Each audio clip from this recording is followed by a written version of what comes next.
एक पेड़ पर बसा पूरा गांव।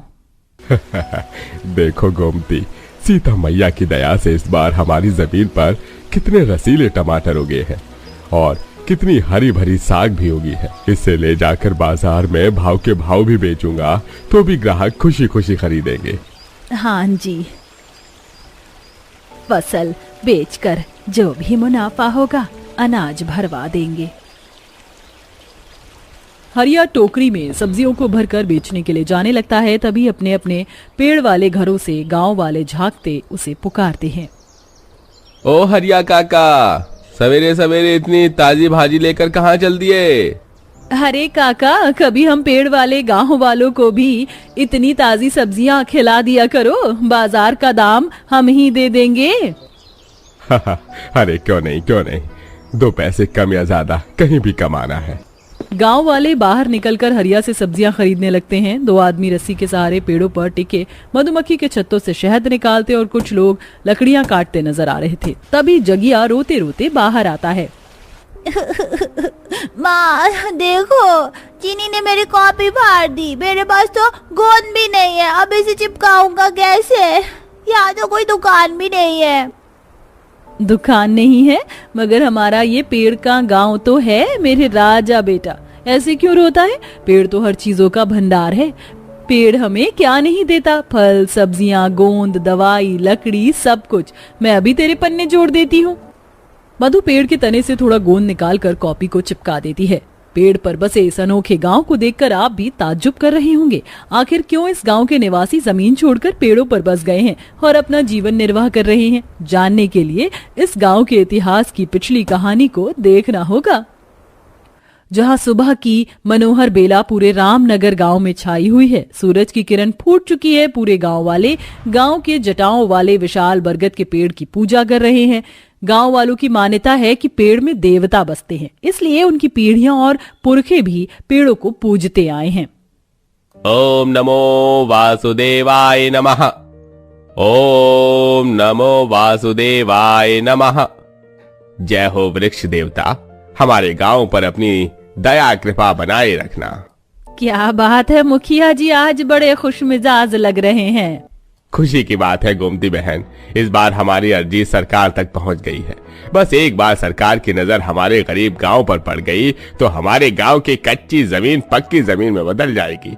हमारे भी गांव में पक्की सड़कें होंगी, पक्के घर होंगे। वृक्ष देवता करे ऐसा ही हो मुखिया जी। मैं तो मन्नत का धागा भी बांध रखी हूँ। रामनगर गांव के निवासी अतः गरीबी में अपना जीवन गुजर बसर कर रहे हैं। गांव में जमीन तो बहुत है मगर बंजर होने की वजह से कोई उन जमीनों पर खेती बाड़ी नहीं उगा पाता है। साथ ही गांव के अंदर रोजगार का अवसर भी ना के बराबर मौजूद है। दुखियारी गांव वाले फिर भी हर दशा में एक दूसरे के दुख सुख में बने रहते हैं और प्रेम भाव से रहते हैं। देखते देखते सर्दियों के मौसम की शुरुआत हो जाती है और एक दिन बहुत ही भयंकर बर्फ का तूफान उठता है जिससे गांव के सारे घर उजड़ जाते हैं। सब लोग अपनी टूटे हुए झोपड़ियों में मड़ई को देखकर रोते और विलाप करते हैं।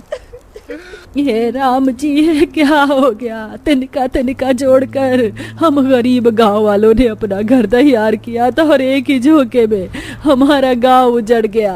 अब हम कहाँ जाएंगे?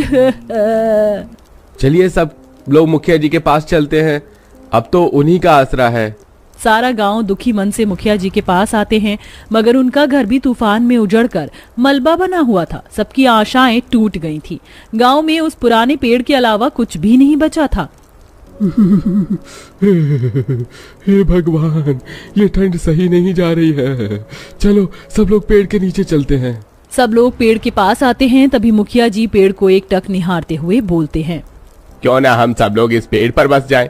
इस बार इस कच्ची जमीन पर घास फूस का घर बनाने से बढ़िया हम इस पेड़ पर ही बस जाएं। मगर मुखिया जी, ये पेड़ पुरखों के जमाने से हमारे गांव में है। अंदर से खोखला होगा, इस पर बड़ी मुश्किल से कोई एक ही परिवार ही बस सकता है और पता नहीं ये पेड़ उसका भी भार सह पाएगा कि नहीं। बेहतर यही रहेगा कि हम इस पेड़ की शरण ले लें। दिन रात की बर्फीली बारिश से पूरे गांव की जमीन बर्फ की चादर में ढक जाती है और ठंड से बूढ़ों से लेके बच्चों तक का रोम रोम सिहर उठता है। माँ, मुझे ठंड लग रही है। क्या हमारी मदद करने के लिए कोई नहीं आएगा? हम सब मर जाएंगे। नहीं मेरे लाल, हम नहीं मरेंगे। ये भगवान हमारी रक्षा करो, हमारे प्राण जाने को हैं।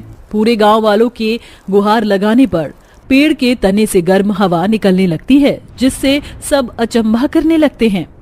ये ईश्वर की कैसी अद्भुत लीला है। इस पेड़ के अंदर से गर्म हवा हमको राहत पहुंचा रही है। तभी चमत्कार हो जाता है। पेड़ में आंख, नाक और मुंह बन जाता है। पेड़ गांव वालों से बात करने लगता है। तुमने और तुम्हारे पुरखों ने मुझे पूजा है और मेरे हरे भरे पेड़ बच्चों को अपनी जरूरत के लिए नहीं काटा, इसलिए मैं तुम लोगों का आभारी हूँ। आओ, अब से तुम सब मुझ पेड़ पर अपना घर बसा लो। देखते ही देखते सुनहरी रोशनी प्रकाशमान होती है और पेड़ जादू से विशाल घरों में बदल जाता है। हर एक डालियों पर खूबसूरत घर, झरना और खेत खलिहान बस जाता है। बूढ़े काका काकी से लेकर मनोहर का परिवार भी अपने घर में बस जाता है। माँ, पिताजी, हमारा ये पेड़ घर तो कितना सुंदर है। यहाँ तो जरा भी ठंड नहीं है। माँ, पिताजी, मुझको बहुत जोर की भूख लगी है। अच्छा ठीक है, मैं अभी कुछ फल तोड़कर ले आती हूँ। मधु अपने पेड़ घर से बाहर निकलती है और गुच्छे में लगे फलों को तोड़कर अंदर ले आती है। तो वहीं चंपा भी पेड़ों की डालियों से लकड़ी ले जाती है। इस तरह पेड़ गांव में बसे गांव वाले खुशहाल जिंदगी जीने लगते हैं। धीरे धीरे पेड़ पर बसे गांव को देखने के लिए बाहर से पर्यटक गांव में आने लगते हैं। तभी बूढ़े रमवा काका बोलते हैं। कौन हो भाई, और इस तरह से हमारे गांव के अंदर कैसे घुसे चले आए हो? जी नमस्ते काका, मैं एज रिपोर्टर ही आपके पेड़ गांव की खबर में अखबारों में छापना चाहता हूं, अगर आप लोगों की इजाजत हो तो। ये सुनकर मुखिया जी खिसियाए मिजाज में बोलते हैं। कोई जरूरत नहीं हमारे पेड़ गांव के बारे में खबर छापने की। जब मेरा गांव दुख मुसीबत परेशानी में था तो कोई हमारी मदद करने नहीं आया। चले जाओ यहाँ से। देखिए काका, मैं आपकी भावनाओं की कदर करता हूँ, लेकिन मैं आपको विश्वास दिलाता हूँ इस खबर के बाद आपके इस पेड़ पर बसे गांव में मैं बदलाव लेके आऊंगा। ये सुनकर गांव वाले उस पर्यटक को पूरा पेड़ गांव दिखाते हैं, उसका आदर भाव करते हैं। वाकई आप लोगों का पेड़ पर बसा गांव जमीन पर बसे गांव के मुकाबले बहुत सुंदर है और यहाँ कितनी सुकून और शांति है। खास करके इन चिड़ियों के चहचहाने की आवाज बहुत सुंदर है। इसीलिए तो हमारे गांव ने प्रकृति के साथ संतुलन बनाकर यह अनोखा काम किया है। आज कल मानव अंधाधुंध पेड़ों की कटाई करते हैं घर बनाने के लिए, लेकिन हमारे इस पेड़ ने हम बेघर गांव वालों को खुद ही अपनी छाया में घर प्रदान किया है। इसलिए हम यहीं पर बहुत खुश हैं। हमें पक्के घर नहीं चाहिए। इसके पश्चात रिपोर्टर गांव से चला जाता है। धीरे धीरे पेड़ पर बसे गांव वालों की खबर हेडलाइंस बन जाती हैं, जिससे सरकार की नजर उस गांव पर पड़ती है और गांव के हालात बदल जाते हैं। सड़कें पक्की हो जाती हैं और सब लोग मिलकर पेड़ का धन्यवाद देते हैं। देखो, आज हमारे इस पेड़ ने हमें गरीबी से भी बचा लिया। अब हमारा गांव हर तरह से संपन्न हो रहा है। ठीक कहा हरिया चाचा, इंसानों के मुकाबले प्रकृति हमारा हर कदम पर साथ निभाती है। धन्यवाद प्यारे पेड़, तुमने कठिन समय में हमें शरण दिया। गांव वालों का धन्यवाद सुनकर पेड़ मुस्कुरा कर कहता है, चंपा, तुम लोगों ने हमें जीवन दान दिया है, मगर आज मानवता ही हमारा संहार कर रही है। लोग अपना आशियाना बनाने के लिए हमें काट डालते हैं, लेकिन वो ये नहीं जानते कि हमसे ही उनका कल है और हमसे उनका आज। हम नहीं तो वो नहीं। यदि हम मिट गए तो वो भी सांस नहीं ले पाएंगे, वो भी मर जाएंगे। मैं हमेशा इस गांव की मदद के लिए बना रहूंगा। पूरा गांव खुशियों से अपने मकानों में बस जाते हैं, लेकिन सुकून की तलाश में वह अपने पेड़ घर में भी आया जाया करते थे और जमीन से ज्यादा उन्हें पेड़ घर में शांति मिलती थी। अरे, ये तो कोई जादुई गुफा है। बाहर से कोयले की और अंदर देखो, पूरा आलीशान महल है। महल। हमने सोचा था दोनों माँ बेटी गांव से निकल जाने के बाद दर दर की ठोकरें खाएंगे, रोती रहेंगी, लेकिन हमें क्या पता था कि ये लोग ऐश से अपनी जिंदगी काटेंगे। अरे भाई, मुझे तो लगा ये कल को वापस आएंगे हमारे पास और पैरों में गिरकर माफी भी मांगेंगे कि हमसे गलती हो गई, माफ कर दो, गांव में रहने के लिए थोड़ी जगह दे दो। लेकिन इन लोगों के हाथ में कोई जादुई गुफा लग गई है ना, तभी तो ये लोग अब हमें अकड़ दिखा रहे हैं। कोई बात नहीं, इनके हाथ में जो भी गुफा लगी है अब तो ये हमारे हाथ में है ना, और अब वापस से दोनों माँ बेटी के वही दिन शुरू होने वाले हैं। जिसको जो भी पसंद आ रहा है इस गुफा से वो ले सकता है, कोई हमें रोकने वाला नहीं है। गांव वाले कोयले की गुफा से महंगी महंगी चीज उठाने लगते हैं, लेकिन तभी अचानक से एक चिंगारी निकलती है और उसे गुफा में आग लगने लग जाती है। अरे अरे बचाओ, अरे बचाओ कोई हमें, अरे आग लग गई है, हम कैसे निकलेंगे यहाँ से? यहाँ बाहर का रास्ता भी नहीं दिख रहा।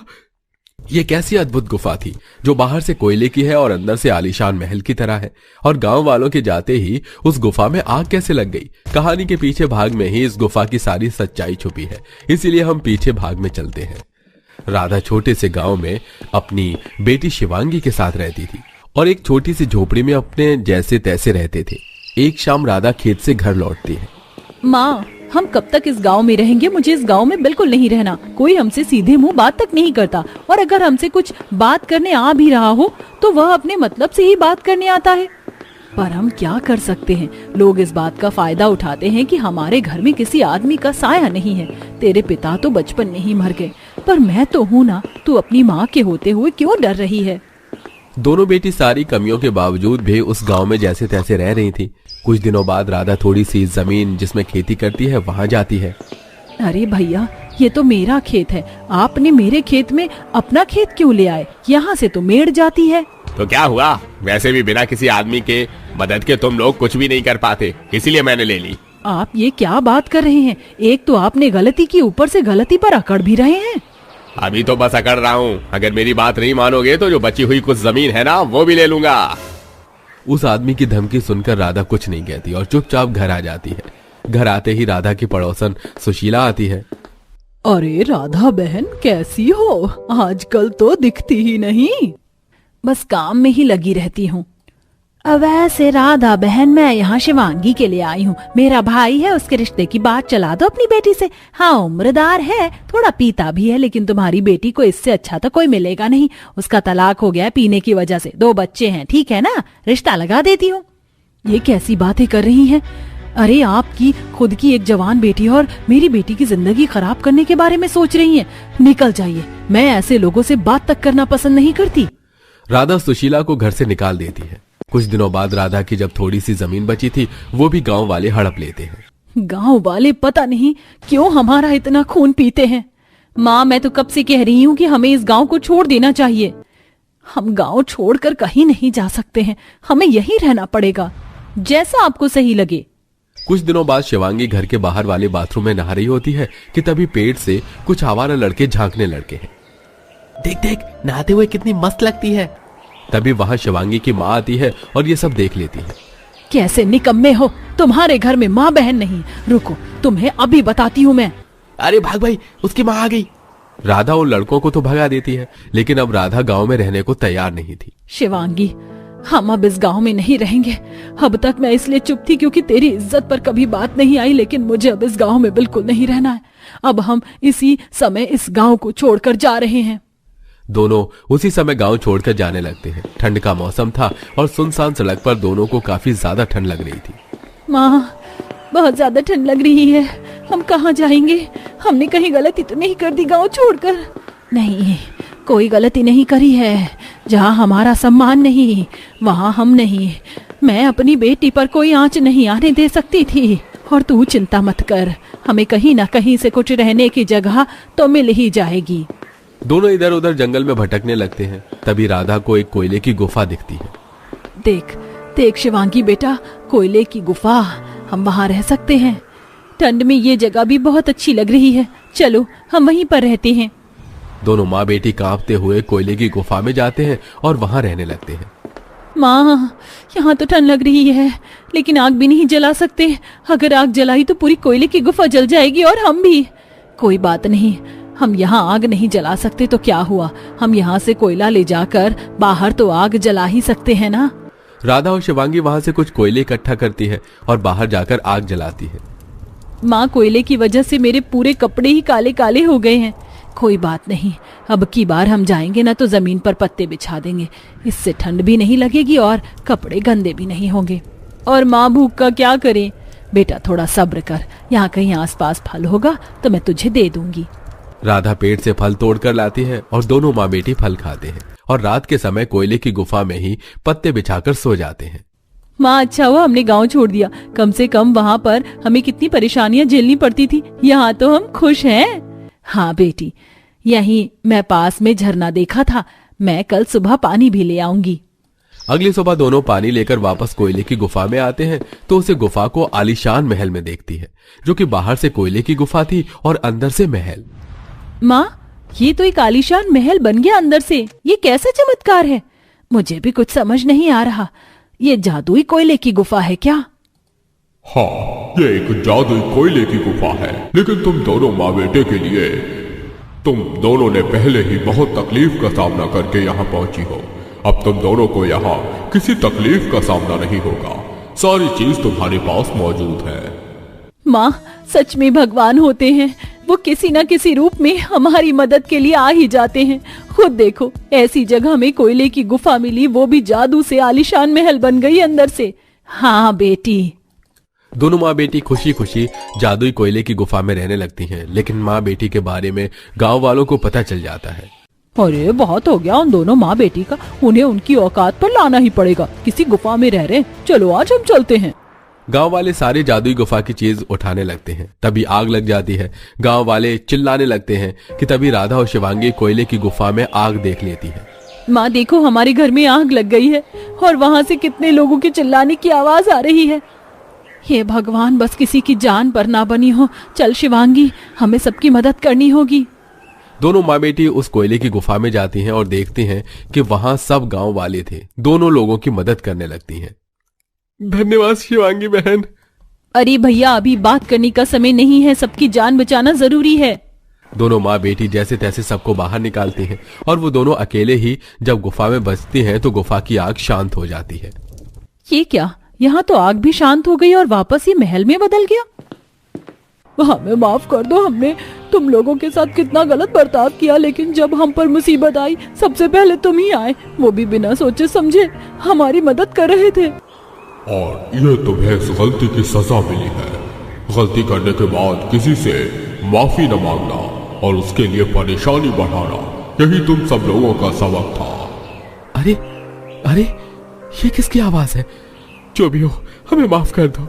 राधा बहन और शिवांगी बेटा, हमने तुम लोगों के साथ बहुत गलत किया है, वापस हमारे साथ गांव चलो, हमें हमारी गलती पर बहुत पछतावा है। माफ करना, अब हम वापस गांव नहीं आ सकते। हम अपनी जिंदगी में बहुत खुश हैं, अब लोग भी खुश रहें। हमने आपको माफ कर दिया है, लेकिन अब हम गांव आकर खुद को दुख नहीं दे सकते। राधा और शिवांगी दोनों उसी जादुई कोयले की गुफा में हमेशा रहते हैं और खुशी खुशी रहते हैं।